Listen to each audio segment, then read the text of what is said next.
las zonas que no se transcriben, que se tendrían que eliminar, digamos que hay varias teorías sobre su función, no aceptadas ampliamente, pero bueno, las teorías son: uno, sirven como zonas de regulación. ¿Cómo regula generalmente el DNA lo que se transcribe y lo que no se transcribe? Pues en las direcciones sincrónicas, pues se recortan y las partes que van a codificar los exones pues se unen. Y era lo de había como una enzima que cortaba. Sí, pero ¿cómo se regula la transcripción? O sea, ¿cómo escondes los genes que te podrían hacer daño y expresas los que serían mejor? Metilación, que es un mecanismo de enrollamiento, cerrar o abrir la molécula del DNA. Entonces estas zonas pudieran recibir grupos acetaldehído, metilo, que modifican la estructura de tal manera que se esconda más, o pudieran ayudar a abrir esas zonas. ¿Okay? Los genes, los oncogenes, que son los genes que tienen el potencial de causar cáncer, generalmente son genes hipermetilados. ¿Qué quiere decir esto? Están muy escondidos por grupos metilos. Y el primer cambio que hay cuando se presenta cáncer a nivel molecular es la hipometilación, que quiere decir pierdo esos grupos metilo para exponer más a ese gen y que sea más fácil para las polimerasas y para todas las enzimas llegar ahí. Entonces, una de las primeras causas por las cuales la zona de splicing puede ocasionar problemas es esa, que no haga su función de hiper o hipometilación para regular la expresión de los genes. La otra es que hubiera un error al momento, si hay una mutación, principalmente en las zonas que son muy cercanas a la unión intrón y exón.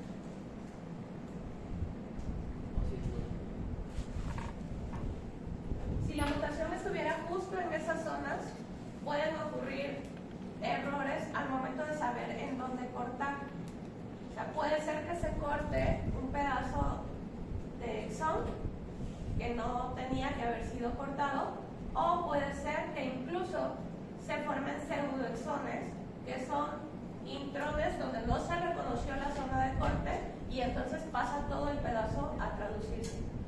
Esos son los errores que puede haber al momento en las mutaciones en zona de splicing, que aparentemente no nos afectaban, pero que al final de cuentas sí pueden tener repercusión. Sea por modificar la expresión o porque sí está muy cerca de las zonas en donde había corte y se modifica la zona de corte. No sé si eso responde a la pregunta. Respondieron otra pregunta que tenía ustedes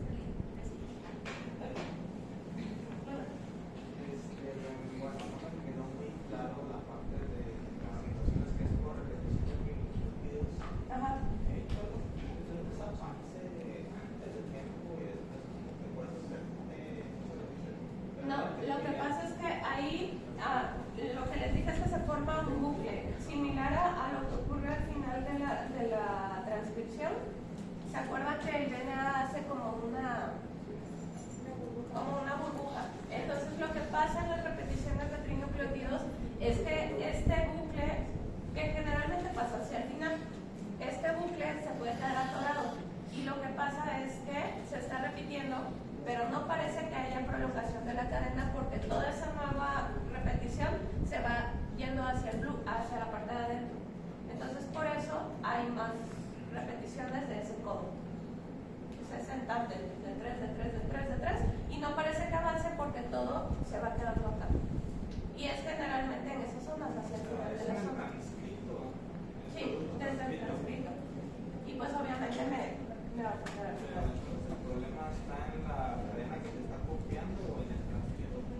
El problema está en la que se está creando, porque la que se está creando se atoró, prácticamente eso, y las nuevas secuencias de trinucleótidos, en vez de estar avanzando en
ayer porque no la pudieron ver. Básicamente introducimos tres cosas, bueno, una de ellas ya se había visto, pero son tres pasos. El primero es, y lo mencionó su compañero ahorita, enzimas de restricción.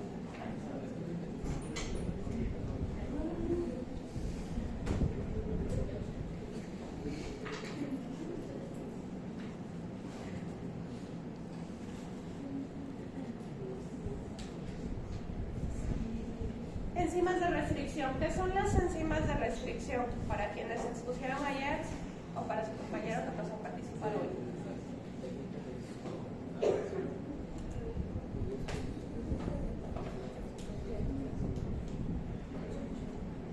Técnica de Sutherland.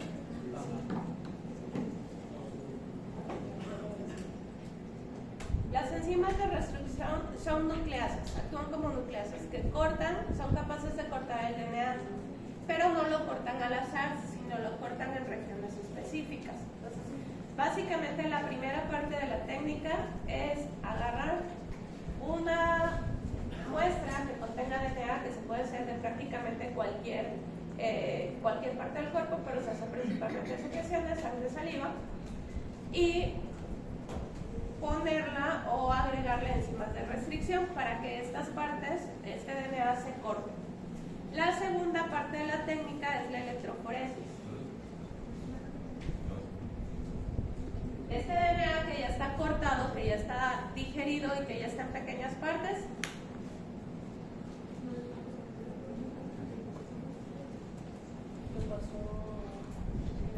¿qué hace la electroforesis? Separa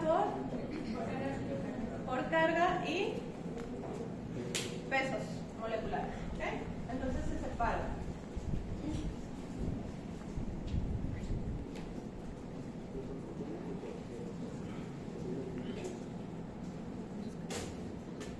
Entonces va a provocar que las bandas corran, se queden en la electroforesis según su carga y peso molecular. Me va a dar patrones que generalmente lo comparo contra un conocido para saber si sí es o no lo que estaba buscando. Pero bueno, esa es la primera, separo. Después hay una transferencia a un papel filtro para pasar del gel de electroforesis hacia el papel las bandas de DNA. Como son bandas de DNA, ¿cómo va a estar la cadena? ¿Cómo va a ser la cadena? ¿Monocatenario o bicatenario? Bicatenario. Entonces, si eso me produce bandas, digo, a nivel micro se verían como dos, ¿no? Entonces, en ese papel filtro, tengo que hacer algo que se llama desnaturalización del DNA. ¿Qué es la desnaturalización? Voy a subir la temperatura para que se separen las cadenas. ¿Okay?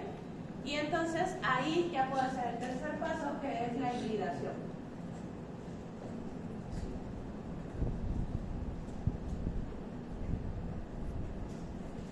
¿A qué me refiero con hibridar?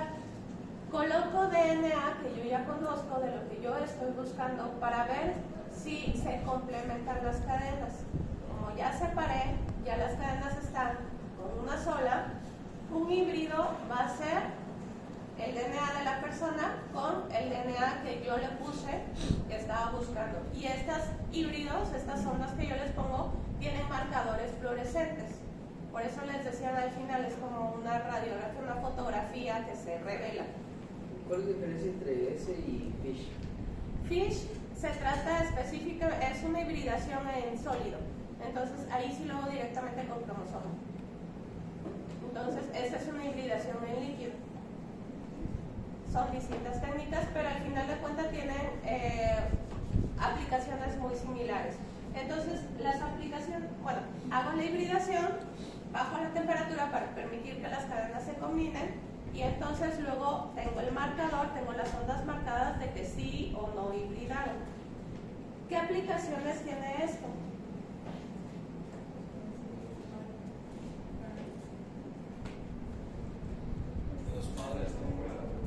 Puede ser paternidad, se puede utilizar para saber si un paciente tenía una mutación específica. Si yo meto, por ejemplo, una sonda, hablando de nuevo de trépano, que es muy específica la mutación, una sonda que está mutada justamente en la cadena beta posición 6, le meto esa y si hay una hibridación quiere decir que la persona también tiene ese mismo defecto. ¿Ok? Entonces, mutaciones ya conocidas, puedo hacerlas por esta técnica, pero se utiliza también para análisis de paternidad o filogenéticos para saber qué tanto se parecía una especie a otra, en qué tanto coincidían, o también en medicina forense se puede utilizar la técnica. ¿Ok? Entonces, básicamente se basa en esto. Primero, restricción del DNA, cortarlo en lugares ya conocidos, electroforesis del cDNA y la hibridación con sondas ya conocidas. ¿Ok? ¿Ya está un poquito más claro la técnica? Ok, vamos a la siguiente que es PCR. Equipo número 3.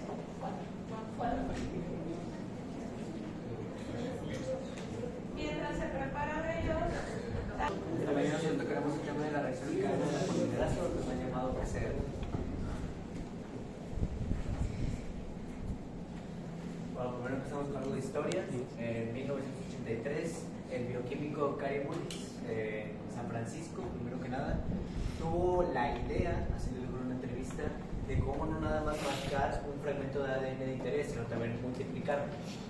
Esta idea la empezó a fabricar primero con pruebas de ADN bacteriano, junto con 2 oligonucleótidos y un ADN polimerasa. La prueba al principio empezó de forma lenta, pero hasta llegar a más o menos a irla generando, irla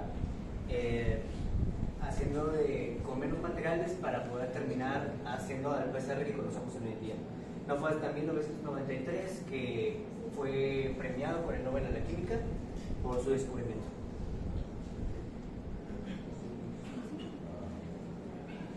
Es la reacción de la cadena de la polimerasa. La reacción de la cadena de la polimerasa es una forma alternativa que se puede crear para clonar diversas cantidades indefinidamente limitadas de un ADN o ARN.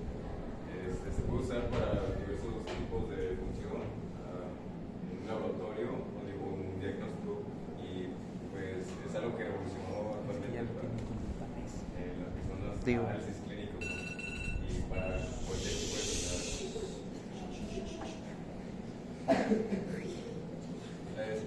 Pues, ¿cuál es el funcionamiento de la reacción de cadena de polimerasa y cuáles son sus aplicaciones? Pues, en pocas palabras, es para hacer una amplificación larga de miles de millones de estándidos para lo que es específicamente para el DNA o el ADN, para usarlo como cebadores o también como ciclos de desnaturalización, hibridación y también para síntesis del ADN. Y pues, como dije, pues también se usa mucho para la clonación de los genes y cualquier tipo de mutación. ¿Y cuál es? Ilustra la reacción de polimerasa en reversa. Pero luego está, pues, eso tiene como función que es convertir el ARN en cDNA, que es para, también amplifica esta cDNA de una manera que puede ser más económico en cualquier tipo de laboratorio. Yo leí que esa se puede usar para cualquier, como los análisis clínicos, ya sea por una gota de espermatozoide o de sangre, cualquier tipo. Esto puede funcionar para, aunque no se tenga la cantidad de muestra suficiente, se puede utilizar para rescatar una cierta cantidad de ADN, replicarlo.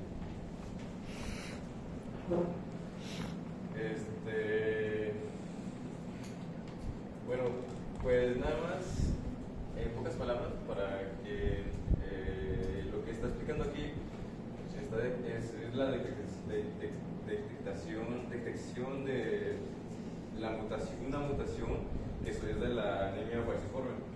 Y lo que está mostrando aquí, pues, es el gen de la globina, con las ondas de oligonucleótidos en lo que son las especialidades de las aldenos, ya sea la beta 2, beta, BA y BS. Y pues solo estaba, pues todo esto es mucha explicación. Solo lo resumen que solo todo eso que se está mostrando, que ahorita les voy a explicar, puede haber una síntesis de todo lo que se está mostrando, lo que es la línea.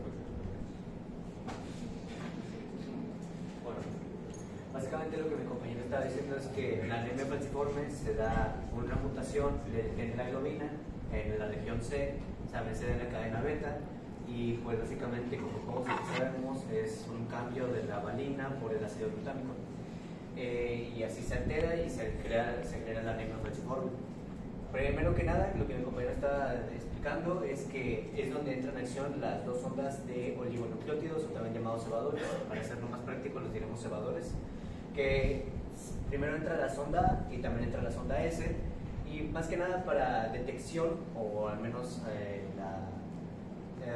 básicamente la interpretación de estos resultados es que si se une la sonda A con el grupo o la fragmento de DNA de nuestro interés, es que está bien, no hay ninguna mutación.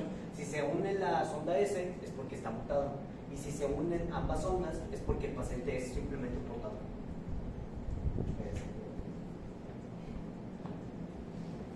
Bueno, pero ¿cómo se lleva a cabo este proceso?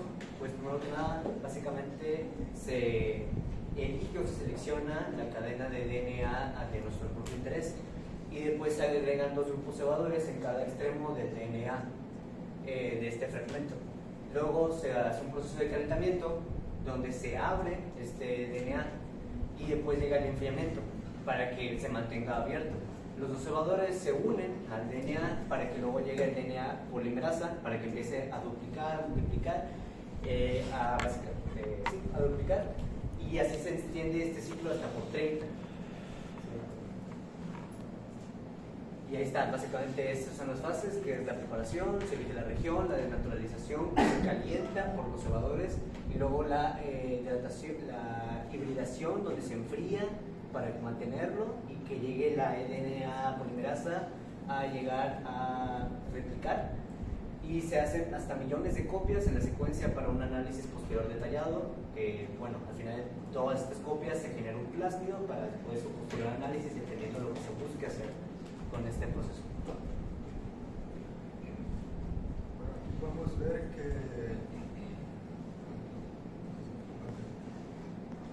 que la PCR cuantitativa determina las cantidades de secuencia específica del ADN en una muestra.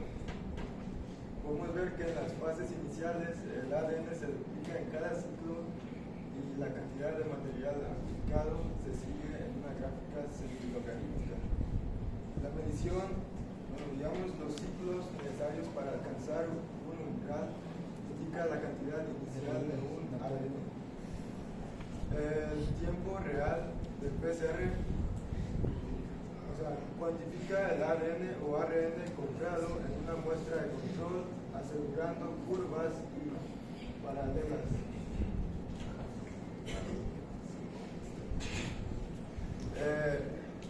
En la izquierda, la sonda Tapman tiene un reporter y un catcher que suprimen la fluorescencia cuando están juntos.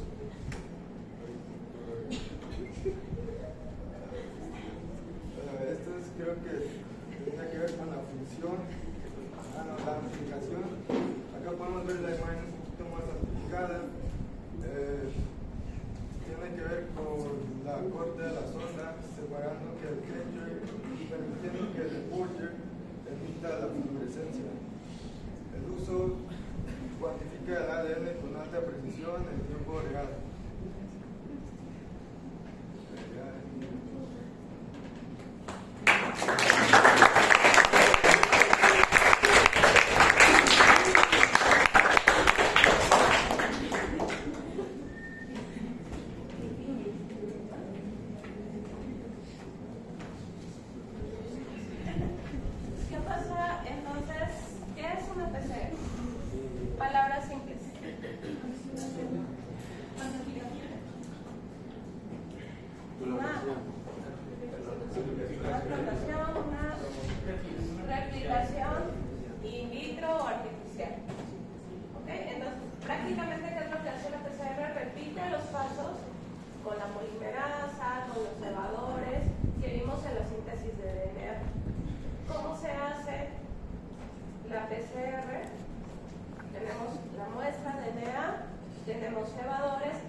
que querramos replicar. ¿Ok? ¿Cuántos han hecho una PCR? Lo hicimos en... ¿Nadie más en COVID? ¿Cómo no? Bueno, entonces, ¿qué se hace ahí? Los cebadores tienen que ver con exactamente la secuencia de iniciación y terminación del virus que se estaba buscando. Y entonces tenemos que hacer una hibridación, ¿no? Unir los cebadores al DNA. ¿Qué se hace para hibridar? Se hace a altas temperaturas, sube la temperatura para separar la doble cadena del DNA, que los cebadores se pueden unir y solamente si encuentran los sitios de unión va a ser posible la replicación. ¿Sí? Por eso hay PCRs negativas. ¿Qué significa eso? Simplemente pues no se encontró la secuencia que se estaba buscando con los primers y entonces no fue posible iniciar el proceso de replicación. Pero si se encuentra, entonces hay una polimerasa artificial, bueno, extraída de otro organismo, pero que nos ayuda a poner la secuencia de nucleótidos y a poder, hasta que se termine el material disponible de lo que estamos buscando, a poder terminar la secuencia. Entonces tenemos que la PCR puede ser cualitativa, decir no solamente si se encuentra o no se encuentra, lo que es más comúnmente utilizado para infecciones como el COVID, o puede ser cuantitativa, es decir, lo encontré esa secuencia que estaba buscando y además encontré tanto de esa secuencia. ¿Para qué es importante cuantificar?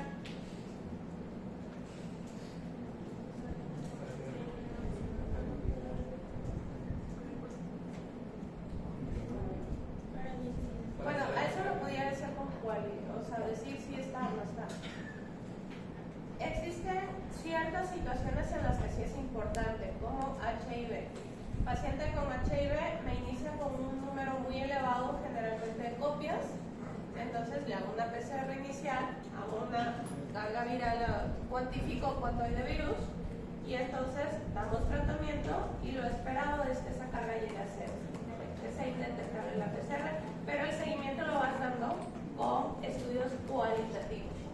Lo utilizamos también en mutaciones que presentan ciertos tipos de cánceres, cuando utilizamos sobre todo terapia blanco.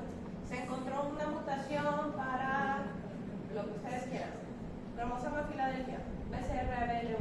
Entonces, hay tanto por ciento de BCR-ABL1 al año ya debe estar en cero. Así es como se van estableciendo los objetivos de tratamiento. O sea, es importante tanto para diagnosticar como para dar seguimiento a ciertas enfermedades oncológicas infecciosas para poder saber si lo que estamos dando va dando resultados. Pero lo más común es detección de enfermedades infecciosas. Muy bien. Vamos a dejar hasta aquí. Y no va a venir ingeniería genética. Bueno, no va a venir ni microarreglo, ni microDNA, ni ingeniería genética en el examen. Hasta esto. ¿Hasta hoy? No jodas. No jodas, Pablo.